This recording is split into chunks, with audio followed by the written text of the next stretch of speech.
asking for it. A novel approach. Episode 7. The Main Event. Chapter 23. Leonora Chivlets is reading client feedback forms collected from the little purple boxes located one at each of the stairwell doors on each of her club's 3 floors. There is no elevator. Over the 10 years she has owned her training club, recently renamed Abs and Jabs, Leonora has sniffed with contempt at every suggestion she install an elevator. It's a fitness club, for God's sake. Take the stairs. Americans. After successive renovations and expansion, she now has yoga, Pilates, and Tai Chi on the hardwood top floor, with its tall tinted windows looking over the neighboring rooftops and out to the estuary. On the second floor, all the toning machines, free weights, a glazed-in room for stationary bikes, and another for cardio sessions. Leonora's office is 5 steps up off street level, overlooking the boxing gym, before the showers and change rooms. Her office window is wide enough to take in the entry doors, the heavy bags, speed bags, and her prize, the ring itself. Hank Chivlets, Leonora's father, had fought for his life in this very ring, in Las Vegas, in the 40s. He'd won, in a close split of 15 brutal rounds that left him alive but unfit for further fighting. His opponent was a stockyard comer that never came back to compete for Hank's middleweight title when kidney complications forced Chivlets out of the fight game for good. He died of those complications the next year. Leonora was 3.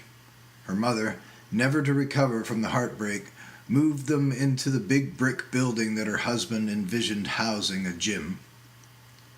The mid-Florida coastline wasn't an obvious location, but Hank's father had been a seaman and impressed his son with the tales of the hard men that fished and ferried cargo over the least forgiving of Earth's environs. The widow Chivlets quickly reclaimed her Eastern European roots and ran a successful sausage and sauerkraut-style diner until the building was hers outright. By then, her daughter was winning tournaments with her collegiate judo team, and the widow could die, like her husband, ultimately undefeated, a tough but successful result of life behind her. Leonora made inquiries over the years. When the Vegas venue finally decommissioned the old ring her father had fought his last in, she bought it, had it dismantled, shipped east, and rebuilt in her father's gym. Now Tiger has made her a business proposition. Tiger. It includes round boys, for God's sake. Would her dad roll in his grave over this? Thankfully, the round boy's idea is the only part of the Edge's whole cuckoo concept that really gives her pause. Half a step up from the ditzy, floozy round girls you get at traditional boxing matches. Funny, at least. But hard to imagine it going over, even in these days. There could be homophobic hell to pay if any of the wrong element turned up in the crowd. Leonora is a long way off from signing on to this deal. In fact, she'd laugh it off outright if her Tiger wasn't involved. But he is, and Leonora feels she owes him her support. He was still a big deal in MMA circles when he turned up at her place 2 springs back. 28, 1-0. She hadn't followed the story. The Edge's disappearing act following his first ever professional defeat. It had kept the media buzzing throughout that year.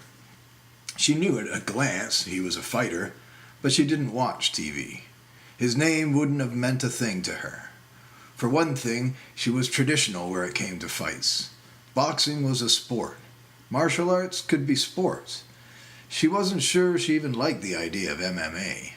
The cheesy, made-for-TV wrestling aesthetic, the gladiatorial cage matches, the bare-knuckle brutality making the ridiculous all too real.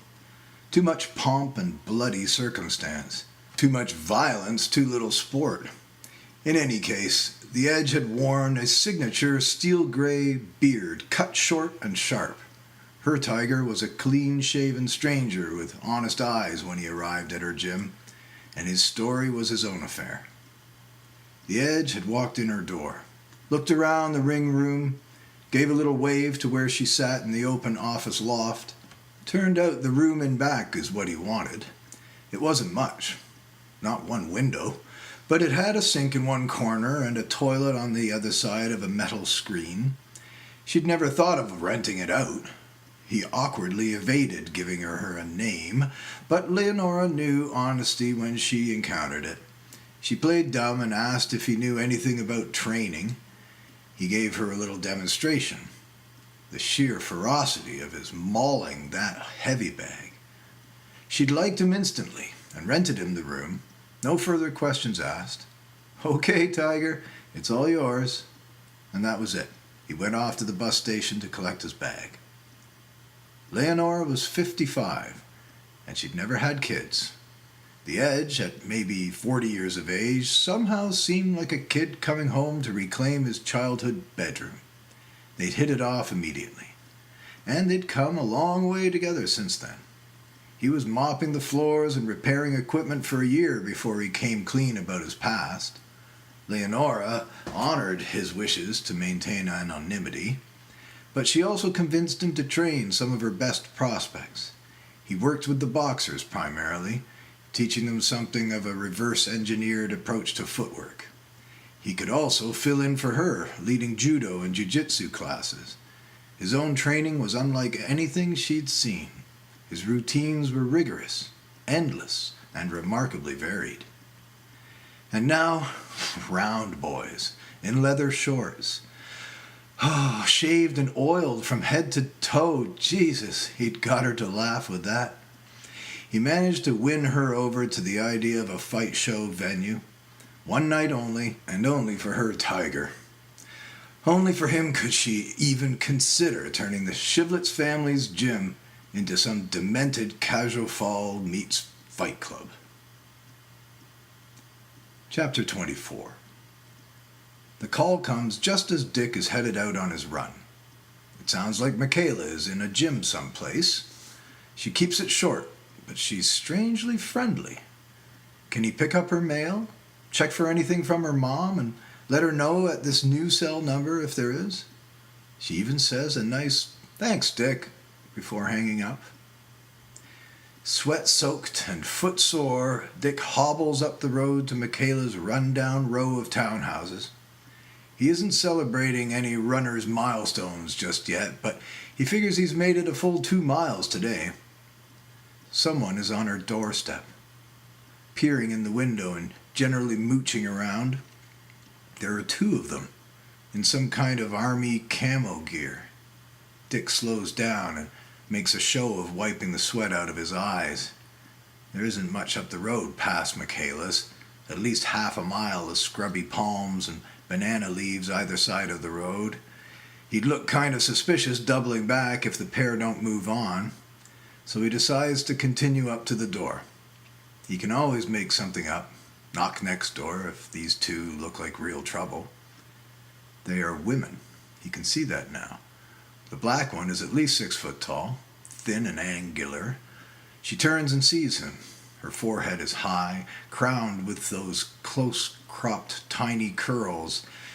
She wears a guardsman's khaki jumpsuit, is it? Sleeves cut off at elbows and knees. She adopts a stance, facing him, arms akimbo. Her lips move, but he's still a few feet too far away to hear what she says. Her friend is dropping something in the mailbox, hesitates, and turns just as he steps onto the paving stones leading in from the roadside. He's uneasy, but decides he's just being paranoid. The camo is strictly sidewalk commando type stuff. He ambles up the path, wearing a nice friendly smile. The Amazon guard's expression is dead neutral, but her stockier partner meets his smiling, "Well, howdy," with a pretty sketchy grimace. He takes a final, faltering step or two before pulling up short of where the women bar his way. "So how we doing?" "Nobody home here." "Yeah, I figured. Kayla's out of town. Asked me to check on her mail. You guys friends?" "Why? We don't look like friends?" "No, yeah, you look friendly. Friends, I mean." Shit, this is not going well. The stocky one brushes some ginger hair back out from her eyes, the better to glare at him. Her expression intensifies, contorting her freckled face. Dick hears a distant siren, probably out on the coast road a mile or two from town. Suddenly, the chubby, freckled face explodes into a sloppy raspberry laugh right in his face. The punk militants exchange smirks, apparently at his expense. Dick tries to mask his discomfort and chuckles in an uncommitted manner as the ginger woman looks him over. "You have to be Dick."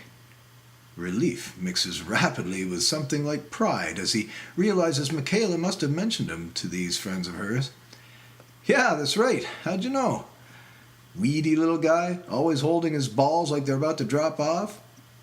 Dick yanks his hands out of the deep pockets of his board shorts faster than he'd like to have. "Ha ha ha. Well, if you'll excuse me, I need to see if her mother sent anything." "Yeah, sure, you go right ahead." But as he goes to pass her, the ginger spreads her arms in an exaggerated yawn. It's so abrupt that he staggers back and bumps into the tall accomplice.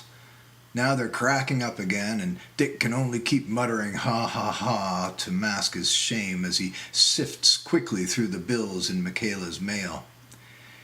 "Here, you gonna see her? You can have this one for delivery." He turns his head away from the pink envelope Ginger is forcing under his nose as he tries to make his way back up the pathway. "You're not her mother." It's all he can think to say as he runs their gauntlet, finally dodging the black giantess who steps side to side, blocking his way for the last few excruciating seconds of this humiliation. Chapter 25. In the lobby of the hotel at 1 King West, Michaela and the Edge are having a complimentary glass of chilled Chardonnay awaiting the airport shuttle. The decor is ultra-contemporary, stainless steel floor and ceiling tiles, gray glass walls. The seating resembles sections of white plastic ice cube trays. The lighting is frigid, the soaring green plant life artificial and two-dimensional. Daylight filters in through these angular, translucent green fronds where they separate reception from lounge seating areas. Their seats are front row to the busy city's business core. The city's biggest, most chic boutique hotel begins 40 floors above them, but the lobby is smack dab and ground zero here in Toronto's financial district. The vertical plains of green polyresin remind Michaela of the ragged palms and banana trees lining the roadway either side of her home. The Edge's face is tinted an attractive shade of lime. At home, the roadside foliage shades geckos crouching in the dust. The Chardonnay is going down real nice for wine. Toronto is nearly in the rearview mirror, and Michaela has mixed feelings about it. "Well, that was surreal." "Oh no, my queen. Reality can only follow your desires." "I mean, what the fuck? I thought we were up here on some kind of promotional junket, or whatever you call it." "Impossible. A goddess does not do promo." "All right, snap out of it, wise guy. Court jester is a promotion you haven't earned. I can't make any sense of this. How am I going to make a living?" "Oh, relax. Have a little faith. Abiyard is just as real as our new friend is surreal." Chapter 26. Brandy is calibrating her curiosity and enthusiasm while waiting for Michaela in patio seating overlooking the mall's several tiers. Though her friend is obviously not yet here, she can hardly believe it. She considers whether to ask all her questions right off the top, or stick to small talk and let Michaela move the conversation along? Where the hell has she been? Why all the secrecy? And where the hell is she now? 20 minutes late. She's never late. How to broach the topic of dick? That one is just too embarrassing. But the Lexus, the condo fees, even this triple soy latte habit of hers, it's all adding up, cutting into her comfort zone. If only her mother could just get over her dropping out of pristine U and reinstate her monthly stipend. Where the fuck is Michaela? Michaela is riding the escalator up through the guts of the mall. Shoppers mingle with security and janitors with shop clerks, everyone churning along in the large retail intestine. She always feels like shit in malls, right up to the moment she gets shat back out onto the street. Everything looks like shit. Fake shit. Shiny plastic turds you can mistake for things you might actually need. Hey there, you look good. You sound like that's surprising. Where the hell have you been? And you sound like I'm late or something. You are, bitch. Whore. Oh, I'm so freaking glad to see you. Why didn't you tell me you were taking off? At the end of their hug, Michaela looks around for words, as if they will manifest from these strangely less than familiar surroundings. She has only been gone 4 days, and yet this typical hive of consumption feels like a movie set, as if a horde of zombies are about to overrun the mall's faux marble colonnades. Brandy watches her friend slightly impatiently. And? So? Well, it was pretty sudden. Me and Knuckles were invited up to Toronto by producer dude I was telling you about. Oh, and now you're like queen shit. Keep everybody waiting around on you? Goddess, actually. That's the funny part. This crazy old man we went up to see. Serious old school mansion with this tight high-tech underground theater. Totally convinced women are the superior sex. And I'm like some kind of goddess in training. I'm sorry I'm late. You're never late. I'm late. People always wait on me. Maybe I'm the goddess. Speaking of which, I borrowed your old pimp. Or picked up your trash, maybe, is a better way to look at it. Ew, scratch that idea. What are you talking about? Well, it's kind of embarrassing. While Brandy looks to heaven to gather courage, a tall, handsome Cuban arrives to take Michaela's order, all the while ogling Brandy's cleavage. Michaela orders a mint julep. Since when are you drinking girly drinks? Jesus, the whole world's upside down now. Anyway, here goes. I find your former flunky Dick passed out drunk on the sidewalk Monday morning. He begs me for some kind of work. I blew him off, but he turns up at my place. Turns out you're right. Men are slaves. Dick has this site set up for me now. I recorded one 5-minute video clip, me in an armchair talking down to this little camera he has set up on the floor. You're dog shit. I'm so fucking above you. Give me your paycheck. You know you want to. That sort of thing. 5 minutes. 24 hours later, I've collected $300. Another little clip, and by the third day, I'm up almost $2,000. I gave him $50 for setting it all up. You're not saying much. Are you mad? Just for the record, I never said men are slaves. Pfft, why would I be mad? Financial dom?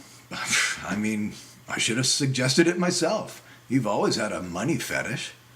So, not mad. Still friends, right? Girl, if you're still feeling guilty, you can buy me my julep with your dom dollars. The Cuban returns on cue, bringing Michaela's drink and a grin as wide as sex itself for the both of them. Sex addiction. It's a concept pretty quaint to consider these days. Michaela wonders if a ubiquity of obsessions actually defines American life as a whole. Desire. Unquenchable desire. Is there really anything else on the honest American's mind? She looks at her friend and, for the first time ever, feels empathy for Brandy's all-too-evident addiction to shopping. Wait a minute. Now I get it. You burned another card, didn't you? I thought Spendy was helping you with all that. Spendy. Pfft, he's not worthy of the name. Eventually, they will fall into their old rhythm, and for every complaint that Michaela airs, there will be a Brandy-brand inanity, defying the laws of grammar. For now, Brandy is distracted, huffing and sighing her way through a lengthy text exchange. Michaela searches herself for obsessions. So high above the material world. Can't remember the last time she got laid. Maybe her obsession is just overthinking this shit. Has the urge to splurge eclipsed the urge to procreate? Shopping and fucking in America. Really, for some, what is the difference? Cum junkies, what Dick calls the internet porn addicts, and the others paying for the abuse, stroking away the pain, endorphins. Brandy claims she gets a rush of serotonin just trying on a pair of new shoes. We're all just percolators then, always brewing up another pot of pleasure. Given the possibility of perpetual sexual release, how many hard-working folks wouldn't choose that over their careers? Shopaholic, jerkaholic, empire-building workaholics, sexual conquest and the pursuit of everything bigger, faster, and more expensive. Obviously, men aren't the only slaves in America. Chapter 27. Founding and funding the Society for the Devolution of Men's Powers, Jim's Streetheart's considerable liquidity has been judiciously meted out for going on 40 years. The Streethearts owed their prosperity in large part to the Holy Roman and Apostolic Church. The Church, it was fair to say, had single-handedly created the real estate business, as the Western world would come to know it, appropriating for God and themselves vast tracts of public lands beginning at the close of the 11th century. It was from and through the church that Jim's mother's family had accrued its fortune. It would take another full millennium for industry and then corporations to finally outstrip the church in its multinational verve for the creation of wealth. The young Jim's Streetheart never accepted the Virgin Mary's secondary role in God's great plan, so he'd always had a problem with Christianity. The fact that the Trinity outranked her by an order of magnitude irked him no end. Father, Son, and the Holy Ghost were excessively entitled at the mother's expense. At the end of adolescence, an undergraduate studying classics at Oxford, Jim's Streetheart was reprimanded for embellishing canonical readings of the Attis and Cybele myths. In those myths, the boy Attis and the mother goddess are inexorably attracted. Tragedy ensues, and a cult of frenzied self-abuse is established. Only this, the myth's kernel, remains consistent across the many traditions of the Levant. Characterizing his embellishments was the particular lens through which Jim's chose to explore the subject. He wrote his colorful papers in the persona of Attis, the beautiful boy, betrayer of Cybele, penitent for all time thereafter. This quirk, in the opinion of his dean, was only objectionable for its exclusivity. Had he taken a turn writing mythic extrapolations as Heracles, for example, or one of the Fates, or even Zeus himself, his impassioned engagement with antiquity could have been lauded. Alas, the Don himself had permitted a perhaps too selective reading of Ovid to form the basis of the young Streetheart's first-term work. That work's solitary formal citation seemed to sum up his student's obsessive cast of mind. Quotes within quotes. What causes the impulse of Cybele's initiates to self-castrate? End of quote within quote. I was silent. He, Pierid, goddess Muse, began. A woodland Phrygian boy, the gorgeous Attis, conquered the towered goddess with pure love. She wanted to keep him as her shrine's guardian, and said, "Desire to be a boy always."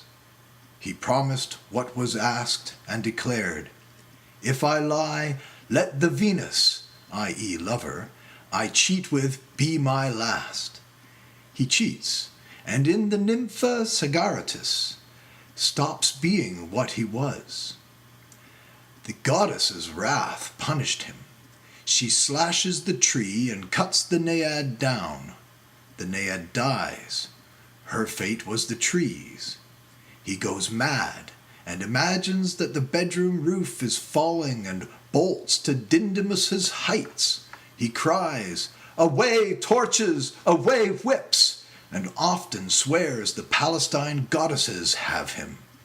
He even hacked his body with a jagged stone and dragged his long hair in squalid dirt, shouting, "I deserved it, my blood is the penalty. Ah, death to the parts which have ruined me. Ah, death to them," he said, and cropped his groin's weight. Suddenly, no signs of manhood remained. His madness became a model. Soft-skinned acolytes tossed their hair and cut their worthless organs. Close of quotes within quotes. Ovid, Fasti 4, 222 ff. Translation Boyle. Roman poetry, 1st century BC to 1st century AD. From this scholarly point of departure, Jims disappeared within a too subjective project of explaining shame. He would reconstruct an exalted life, one whose reaches of ecstasy, devotion, and servitude Jims could not allow to remain mere myth. He wailed the lament of goddess Cybele's chief acolyte. Each of his subsequent term papers bore the same quaint dedication. To the mother of the gods, immanent and everlasting. The university studied the student for signs of irony. Chapter 28. Michaela does not want to sleep in tomorrow, and it's already getting late. Earlier, she tried to call her mother. The usual answering machine reply had disappeared, replaced by an automated female voice informing her that the subscriber has yet to activate their voicemail. After midnight, after calling back twice hourly while cleaning her apartment with uncharacteristic enthusiasm, Michaela accepts that this phone glitch, or whatever it is not being taken care of tonight. She gets out of her boots and jeans and sprawls on her bed with her introduction to web design. A surefire recipe for slumber, that book. The introduction has led her that direction before. The book is a large format brick. After 3 attempts to penetrate the thing, its perfect binding remains unbroken. Maybe they'll take it back, even though she's misplaced the receipt. She can always hope. A truer case of buyer's remorse there's never been. Still, she doesn't sleep. Each time her eyes close and the book snaps shut, she is wakened once more to anxiety over the non-calls to her mother. The dripping kitchen faucet finally drives her back off the bed. She draws her towel robe around her and forages in the kitchen drawers and cabinets until she comes across a box of safety matches that also contains the remains of a joint Dick gave her months ago when she complained of a stiff neck. She sits on her doorstep and gets her 3rd match to ignite. There is a melancholy half-moon just above the flapping fronds of the palm trees. She takes 3 good pulls on the desiccated weed, decides that's plenty, and flicks the roach into the little oleander at one side of the pathway. She watches the ember topple down through the foliage and sleeping blossoms. Where it comes to ground, she notices a soiled pink envelope. She hadn't noticed it before, seated low enough to spot it now beneath the bush's bottom branches. The stale weed is not potent, but then Michaela is not a smoker. She has the distinct impression that that envelope is glowing. In fact, when she turns it over in her fingers, the moonlight seems to have the same effect on her silver enameled nails. Some sort of infectious energy at work here. Where is it coming from? She doesn't open the envelope. She's pretty sure she knows who it's from. Her manicure has held up well. The edge had been peeking over his magazine when she got out the polish in the Toronto hotel lobby. She let him try. But she keeps her nails trimmed short, too easy to end up painting the fingertips. You fail, she'd waved him off after the first effort. Her name is in purple on that envelope. Capital letters all run together in a loopy script. The rom-com moon keeps its vigil across the street, unconvincing in its innocence, peeking over the black treetops on the deep, deep blue horizon. The whole scene makes her smile. She relaxes a little, lets her mother take care of herself. Against her better judgment, as opposed to her poorer judgment? Where do these expressions come from? It's the weed. Sidetracked and digressing, she turns the envelope over absently while pondering the possibilities of non-judgmental judgment. Until finally, and utterly irrespective of judgment, she opens the envelope, hardly aware of it until she has extracted the single black sheet within. The black paper focuses Michaela's attention. It looks like the typeface might be in red. There's not enough light leaking out here from her doorway to read by. She takes the thing inside and reads it on the countertop in her kitchenette. It's a poem, and the type is in fact in a livid blood red. Her name is Vengeance. Michaela holds it up to the light, reads it twice through, then replaces the Gothic artifact on the countertop. Contemplating it still, she draws a slow, deep breath and exhales an equally protracted Her phone sounds, a staccato blooping, loud and sudden enough to make Michaela flinch. The stovetop clock reads 3:48. She answers. Dios mío, are you all right? Her mother. Yeah, I'm fine, Ma. It's late. Where are you? I couldn't get through earlier. Maria is at the house. She says you leave 20 messages. What is going on? I didn't leave any messages, Ma. Your phone mail's out. Where are you? You called me 20 times to ask where I am. Dios, I'm your mother, Michaela, not the other way around. I thought you were... never mind. You just don't keep calling the house. You're worrying Maria. Yeah, all right, fine. And you're fine, right? That's all Yes, I am fine. Now go to bed, Michaela. All right, okay. Where are you anyway? The line is dead. Her mother is gone. Michaela closes her eyes and hangs up. Nice. What the fuck? What she gets for her concern, she guesses. Shaking her head and muttering additional what the fucks, Michaela does not go to bed. She circles her apartment, picking up a sock here, a pair of sweatpants there. Completely distracted, she dresses in them to go out for a run.